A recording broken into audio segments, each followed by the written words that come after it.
Boa tarde, gente. E aí, como é que estão? Tudo em paz? Vamos voltar a meditar, né? Atos 14. A ida de Paulo e Barnabé a Icônio. Em Icônio, Paulo e Barnabé entraram juntos na sinagoga judaica e falaram de tal maneira que veio a crer grande multidão, tanto de judeus como de gregos. Eles praticamente repetiram a mesma estratégia ali que aplicaram em Antioquia, da Psídia, entrando na sinagoga. Eles fazem novamente isso, né?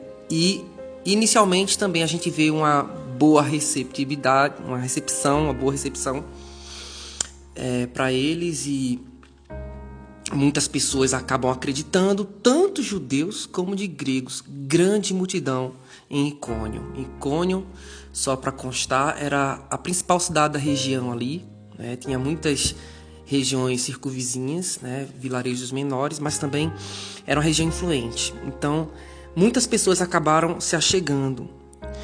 Versículo 2 diz: mas os judeus incrédulos incitaram e irritaram os ânimos dos gentios contra os irmãos. E começou novamente resistência contra Paulo e Barnabé, que são chamados nesse capítulo de apóstolos juntos, né? Não só Paulo, mas como também Barnabé. E demoraram-se ali muito tempo. Sabe, gente, com toda resistência, com todo levante dos adversários, das pessoas que se colocavam contra a palavra, né? Contra Paulo e Barnabé ali ministrando, mesmo assim eles perseveraram, falando ousadamente, demorar ali, porque eles tinham uma missão importante a cumprir. Sabe, esse texto mexeu comigo hoje aqui, né? Como eu estou aprendendo. Às vezes a gente lida com resistências, com situações que não chegam nem aos pés daquela resistência que sofreu Paulo e Barnabé nas cidades que estavam. E você vê a perseverança e o foco desse homem. Como isso falou forte comigo hoje. Eu estava precisando ouvir isso aqui. Nós costumamos enfraquecer e desanimar com coisas tão menores.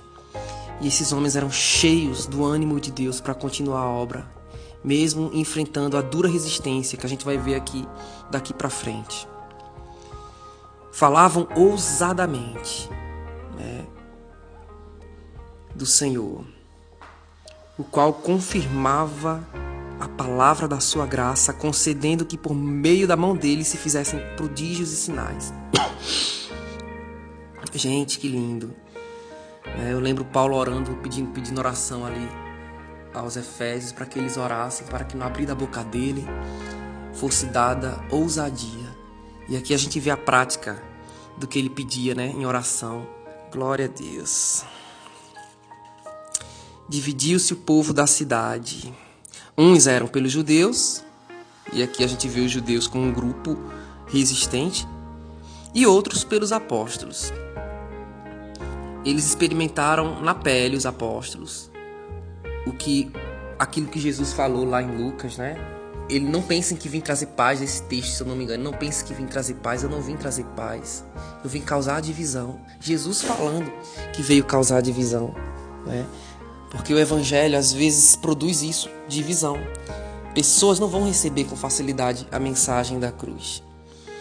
Eles não vão entender o que é renúncia, o que é abrir mão do seu ego, do seu orgulho, né, para que o outro seja o centro da sua vida, Jesus. As pessoas no mundo têm uma mentalidade muito diferente das pessoas que se convertem ao Senhor. Portanto, de certa forma, existe uma divisão, né? E foi isso que aconteceu aqui. Literalmente, o povo da cidade todinho se dividiu violentamente, uns pelos judeus e outros pelos apóstolos. E começou a acontecer um tumulto entre gentios e judeus, como diz o versículo 5, associados com as suas autoridades para os ultrajar e apedrejar. E sabendo eles, fugiram para Listra e Derbe, cidades da Licaônia e circunvizinhança, onde anunciaram o evangelho. Mais uma vez, né? Mesmo demorando ali, mas o Senhor permitiu essa perseguição para que o evangelho fosse a outras localidades, né? E eu creio, irmãos, que a semente que eles plantaram ali em Icônio, ela não morreu, não. Aqueles discípulos que ficaram ali começaram a dar continuidade a tudo que receberam, né? Em Listra costumava estar assentado certo homem aleijado, paralítico desde seu nascimento, o qual jamais pudera andar. E a gente vê esse homem ouviu falar Paulo, que fixando nele os olhos e vendo que possuía fé para ser curado, disse-lhe em alta voz: apruma-te direito sobre os pés. Ele saltou e andava. Bem, gente, aqui nessa cidade, pela primeira vez a gente vê Paulo e Barnabé começando uma obra sem ter que ir primeiro a uma sinagoga, como ele fazia, a gente viu nos capítulos anteriores, né? Ele começou indo direto ao povo, aos gentios, sem procurar os judeus. E a gente percebe em Atos 13, versículo 46, que ele tinha sinalizado isso. Ele tinha dito, né? Aqui, deixa eu ler. Em 13:46 ele diz assim: então Paulo e Barnabé, falando ousadamente, disseram: cumpria que a vós outros, em primeiro lugar, fosse pregada a palavra de Deus, mas posto que rejeitais a vós mesmos, vos julgais indignos da vida eterna, eis que nos voltamos para os gentios. Então, isso acabou acontecendo aqui na cidade de Listra. Ele se voltou inteiramente para os gentios. Provavelmente ele estava discursando num lugar público, né? A gente vê, porque também tinha um paralítico ali, também provavelmente mendigando, né? E a estratégia de Paulo sempre foi atingir um grande número de pessoas em lugares movimentados. Ele era um homem estratégico, né? A gente sabe disso. Olhando para a situação, a gente vê que aquele coxo, né? Aquele paralítico, ele teve fé para ser curado. E Paulo percebeu, a Bíblia diz que Paulo fixando os olhos nele, vendo que possuía essa fé para ser curado. Ou seja, ele viu a esperança nos olhos do homem, vendo Paulo falar. E o que aconteceu? A continuação do texto diz que quando as multidões viram o que Paulo fez, que ele começou, claro, o cara se levantou, saltou e começou a andar, eles gritaram em língua licaônica, dizendo: os deuses em forma de homens baixaram até nós. A Barnabé chamaram de Júpiter, e aqui eu quero salientar para você que Júpiter é uma palavra grega, não, ou melhor, latina, para o grego Zeus, certo? E Mercúrio é o latim de Hermes. Então, Zeus e Hermes, Júpiter e Mercúrio desceram até nós. Barnabé chamaram de Júpiter e Paulo de Mercúrio, porque esse era o principal portador da palavra. Algumas curiosidades aqui para vocês. Se chamaram Barnabé de Zeus é porque provavelmente Barnabé ele aparentava ser mais idoso e era mais idoso do que Paulo, né? Paulo um pouco mais jovem, mais ousado, Barnabé um pouco mais silencioso, e chamaram Barnabé de Zeus, de Júpiter, e chamaram Paulo de Hermes ou Mercúrio, que segundo a tradição da mitologia grega lá, era o porta-voz de Zeus, né? Era aquele que falava no lugar de Zeus. Hermes é dessa palavra que vem hermenêutica, né? Que é a interpretação daquilo que se diz ou daquilo que se escreve. Então, a gente vê que eles começaram a endeusar Paulo e Barnabé, confundir eles, né? Na crença daquele povo, esses deuses tinham descido à terra na semelhança de homens. E havia uma lenda já naquela época de que esses deuses estavam, né, já tinham andado entre os homens. Então, eles quando viram Paulo e Barnabé e viram aquele milagre, confundiram ele com esses deuses. Aí vejam só, Versículo 13. O sacerdote de Júpiter, cujo templo estava em frente da cidade, trazendo para junto das portas touros e grinaldas. Ou seja, traziam os touros, né, para o sacrifício, e grinaldas, carros cheios de flores, e queriam sacrificar isso juntamente com a multidão. De início, Paulo e Barnabé observaram aquele movimento, as pessoas trazendo aquelas oferendas, e não entendiam o que estava acontecendo. Até que eles perceberam.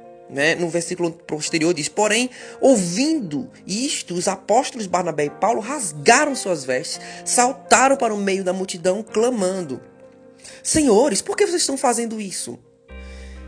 Nós também somos homens como vós, sujeitos aos mesmos sentimentos, e vos anunciamos o Evangelho para que dessas coisas vãs vos convertais ao Deus vivo, que fez o céu, a terra, o mar e tudo que há neles. Mais uma vez a gente vê Paulo, sem querer receber nenhum tipo de glória, apontando para Deus o tempo todo, rasgando suas vestes, né, em sinal de consternação, assim, de admiração, uma admiração no sentido negativo, né, com aquela situação, horrorizados com aquela situação de receber idolatria daqueles homens. E disso, ele disse para eles, é disso que vocês têm que se converter, é dessas coisas que vocês têm que se converter ao Deus vivo, é dessa idolatria a esses deuses que vocês consideram deuses, Zeus e Hermes, ou Mercúrio e Júpiter. É disso que vocês têm que se converter para o Deus que é realmente vivo, porque esses deuses não são vivos, são mitologia. Mas eu vim trazer para vocês o Deus vivo. E isso foi um claro e ousado até confronto, né, a essa mitologia greco-romana. Aqui, na continuação do texto, a gente vê que ele diz assim, ó, ele vos convertais, né? Ou melhor, no próprio texto aqui, cadê? Versículo 15. Senhores, por que fazeis isso? Nós somos homens como vós, sujeitos aos mesmos sentimentos, e vos anunciamos o Evangelho para que dessas coisas vãs vos convertais ao Deus vivo, que fez o céu, a terra, o mar e tudo que neles há. Ao Deus que é vivo, que fez tudo o que há, criou todas as coisas. Aí versículo 16 diz: o qual, nas gerações passadas, permitiu que todos os povos andassem nos seus próprios caminhos. Contudo, não se deixou ficar sem testemunho de si mesmo, fazendo bem, dando-vos do céu chuvas, estações frutíferas, enchendo o vosso coração de fartura e de alegria. Então, a gente vê Paulo aqui contradizendo abertamente duas correntes de pensamento, né, religioso daquela época, que ainda existe, né, hoje, que é o panteísmo e o deísmo. O que é o panteísmo? É aquela noção que diz que Deus, aquela crença que diz que Deus é tudo, tudo é Deus. Deus é todo mundo, e todo mundo é Deus. Uma árvore é Deus, uma rocha é Deus, você é Deus, tudo é Deus, né? São os famosos adoradores da mãe natureza, né? Que tudo é Deus, ou seja, essa noção panteísta que é quebrada por Paulo. Paulo distingue Deus da criação, né? O Deus vivo que fez o céu, a terra, o mar e tudo que há neles. Não é o mar, a terra, o céu, o sol que é Deus. Não, são criação de Deus. Então, aqui primeiro o panteísmo é colocado de lado. Em segundo lugar, ele contradiz o deísmo, quando diz assim, ó, o qual nos tempos passados permitiu, não deixou de dar testemunho de si mesmo. Antes fez isso e fez aquilo por vocês. Sabe? É Deus entrando na história do homem. Ele contradiz o deísmo. O que é o deísmo? É aquela noção de que Deus abandonou a sua criação. Ele criou, sim, mas abandonou a criação, desistiu da criação e não se importa com sua criação. Sabe, gente? Paulo diz aqui que não é essa a verdade. Ele fez o bem, deu chuvas, estações frutíferas, enchendo o coração de fartura, de alegria, se preocupando com os homens. Deus não apenas está criando tudo, mas como também está na história humana. Ele não é um Deus distante, um Deus indiferente, que abandonou sua criação sem se importar com ela. Paulo apresenta agora para aquele povo o teísmo. Deus existe, Ele criou todas as coisas e Ele se importa com vocês. Glória a Deus por isso, né? Aqui a gente vê como é linda a proclamação do Deus vivo, Criador de todas as coisas e que se importa com sua criação. Aleluia, gente. Bom dia, meus irmãos. Eu queria continuar aqui o texto e também compartilhar, enquanto eu me emocionei nessa manhã, meditando nesse texto aqui de Atos 14, do 19 ao 28. A gente vê Paulo sendo apedrejado. A partir do 19 diz assim: sobrevieram, porém, judeus de Antioquia, Icônio, e instigando as multidões e apedrejando Paulo, arrastaram-no para fora da cidade, dando-o por morto. Rodeando-o, porém, os discípulos, levantou-se e entrou na cidade, e no dia seguinte partiu com Barnabé para Derbe.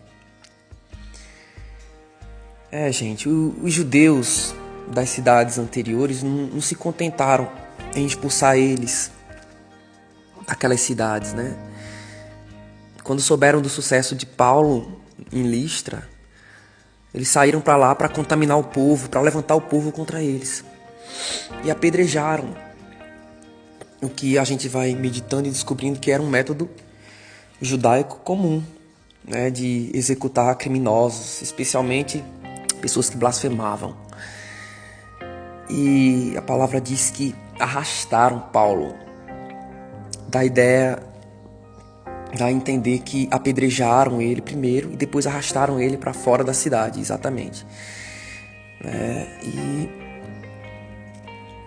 diferente de Estevão, né, que Estevão foi levado para fora da cidade e apedrejado lá fora. Aí faz a gente pensar, será que aquela experiência que Paulo cita lá em 2 Coríntios, capítulo 2, do 1 ao 5, que ele diz que foi ao terceiro céu, não sabe se no corpo ou fora do corpo, será que se deu nessa circunstância? A Bíblia não diz, né? Mas aqui a Bíblia diz que ele ficou como morto, né? Realmente ele foi muito ferido naquela circunstância e de forma milagrosa, assim, Deus levanta Paulo naquela situação, depois que os discípulos chegaram junto do seu corpo. As forças voltam, ele volta a si, né? Talvez tenha desmaiado. E a gente vê ele com ousadia voltar à cidade. Versículo 20 diz que no dia seguinte ele entrou na cidade e partiu com Barnabé para Derbe, né? Ou melhor, ele entrou na cidade e no dia seguinte partiu para Derbe. Em seguida diz: e tendo anunciado o evangelho naquela cidade, a cidade de Derbe, fez muitos discípulos. Aparentemente, em Derbe, a coisa foi mais tranquila. E depois voltaram para Listra, Icônio e Antioquia, fortalecendo a alma dos discípulos, exortando-os a permanecer firmes na fé e mostrando que através de muitas tribulações nos importa entrar no reino de Deus. Gente, que ousadia de Paulo, né, e de Barnabé. Que coragem, né, que impressionante coragem e determinação pelo evangelho, pelo propósito eterno, de voltar novamente àquelas cidades onde foram perseguidos e confirmar a fé dos irmãos, e estimular os irmãos a não desistirem, a perseverarem. Eles estavam completamente convictos daquilo que eles anunciavam, sabe? É engraçado que ainda existem pessoas que teimam dizer que Jesus não existiu. Que Jesus foi uma ficção de Roma, uma história fantasiosa de Roma. Como assim, gente? Você seria capaz de dar sua vida por uma fantasia, por uma história fictícia? Olha para os outros apóstolos. Todos morreram de forma bárbara por aquilo que pregaram. Que fé, gente. Não tem maior testemunho do que uma fé que faz com que alguém morra por aquilo que acredita. Então, no caso dos primeiros discípulos, apóstolos, aqueles que andaram com Jesus, e até Paulo e Barnabé, a gente vê a confirmação de que Jesus não é uma utopia, uma fantasia. Jesus é real. Não tem melhor testemunho de Jesus do que o sofrimento desses homens, né? E aí a gente consegue perceber o quanto a gente ainda tem que crescer na compreensão, né, das tribulações, das perseguições. No versículo 22 diz que ele exortava os irmãos a permanecerem firmes na fé, em meio a muitas tribulações. Novos convertidos ainda provavelmente estavam mal informados, vinham sendo perseguidos, deixaram suas famílias, estavam debaixo de depressão. E Paulo foi franco com eles, disse: olha gente, vocês vão passar por perseguições, por aflições, e isso é importante, que vocês permaneçam firmes na fé, né? É importante que vocês não olhem para trás. Sabe, gente, a perseguição, a tribulação, a aflição, ela produz coisas importantes em nossa vida. Nos faz mais dependentes de Deus, em primeiro lugar. Bem como enfermidades, bem como desilusões, angústias, desânimos que a gente tem. Tudo isso nos faz mais dependentes de Deus, mais humildes, mais quebrantados. Em segundo lugar, nos aproxima dos nossos irmãos em Cristo. Nos aproxima das pessoas que amam o Senhor. Traz unidade, sabe, com aqueles que também estão padecendo. Nos faz compreender como ajudar esses outros irmãos. Outra coisa, ela pode até ser corretiva, disciplinadora, a perseguição, a tribulação, como aconteceu com Israel várias vezes na história, sendo perseguido por outras nações. A perseguição, ela aperfeiçoa o caráter de Cristo em nós, até mais do que a felicidade. É como o ouro no fogo, né? Retirando as impurezas. O fogo retira as impurezas do ouro e deixa o ouro puro. Assim a tribulação aperfeiçoa o caráter de Cristo em nós. A perseguição e a tribulação também produz, sabe, na vida daqueles que amam o Senhor, um grande galardão futuro, se forem perseverantes. E todo esse sofrimento, ele acaba deixando uma cicatriz que é boa na vida daqueles que são experimentados pelo Senhor e que perseveram. Traz profundidade, traz intensa experiência e conhecimento com o Senhor. Ensina a amar, altruísmo. A pessoa não é mais aquela pessoa superficial. Hoje a igreja está cheia de gente superficiais, que não aguentam o sofrimento. Tem até igreja que tem slogan: pare de sofrer. Sabe, gente? Se a gente soubesse como aqueles irmãos ali... Eu fico lembrando do livro que eu li, O Homem do Céu. Os irmãos na China, debaixo de muita perseguição, mas também de muita experiência com Jesus, muita profundidade com o Senhor. Eu vou salientar esse versículo que mexeu comigo. Eles fortalecendo a alma dos discípulos, exortando-os a permanecerem firmes na fé e mostrando que através de muitas tribulações nos importa entrar no reino de Deus. Lembre de Jesus. Hebreus 5:8 diz que ele aprendeu a obediência pelas coisas que sofreu. E Hebreus 2:10 diz que ele foi aperfeiçoado no sofrimento. Se você está sofrendo, todas as coisas cooperam para o bem daqueles que amam a Deus. E a gente continuando o texto, Paulo e Barnabé promoveu em cada igreja a eleição de presbíteros, depois de orar com jejuns, encomendarem ao Senhor em quem haviam crido. Elegeram presbíteros, anciãos, né, de forma democrática em essência, né, baseado no testemunho da igreja, claro. O que são presbíteros, anciãos, supervisores, pastores, bispos? Tudo isso é a mesma coisa. São pessoas que têm uma graça de Deus de supervisionar, são mais maduras. Aqueles que têm um pouco mais de experiência, que também eram mestres. Esses homens foram sendo apontados pelos apóstolos ali naquelas localidades. E atravessando a Psídia, dirigiram-se a Panfilha. E tendo anunciado a palavra em Perge, desceram a Atália e dali navegaram para Antioquia, onde tinham sido recomendados a graça de Deus para a obra que já haviam cumprido. Ali chegados, reunida a igreja, relataram quantas coisas fizera Deus com eles e como abrira aos gentios a porta da fé. E permaneceram não pouco tempo com os discípulos. Eu estava pesquisando e observei que nessa primeira viagem de Paulo, Paulo e Barnabé, demorou em torno de 2 a 3 anos essa primeira viagem missionária. Então dá para a gente calcular em torno de alguns meses, 6 meses em cada comunidade, anunciando o evangelho, fazendo discípulos. E é impressionante como o Espírito Santo levantou homens maduros nesse tempo. Como a obra depende do Senhor. Hoje em dia você vê quanto tempo uma pessoa passa, um líder passa numa comunidade para levantar líderes. Mas quando a coisa é feita na graça de Deus, gente, Deus vai levantando. O Espírito Santo é aquele que edifica a sua igreja. E naquele curto espaço de tempo, homens foram surgindo, presbíteros foram surgindo, mestres, e os apóstolos começaram a apontar esses irmãos. Enfim, queridos, é lindo observar esses detalhes.